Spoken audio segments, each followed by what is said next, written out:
Hello everyone! In this video, I'll guide you through completely fixing any annoying Windows Update error that is blocking your computer from updating. First, hit your Start menu, open up Settings, click on System, and then scroll down to click on Troubleshoot. From there, select Other Troubleshooters and run the dedicated Windows Update tool, which automatically wipes out common background issues. If that fails, we need to clear the temporary update cache manually. Press the Windows key and R together, type services.msc, and press Enter. Scroll down to locate the Windows Update service. Right-click it and choose Stop.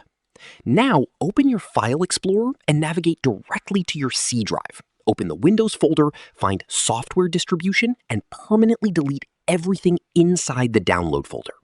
Finally, go right back to your Services menu. Restart that Windows Update service, and your system updates will download flawlessly. Subscribe to the channel for more videos.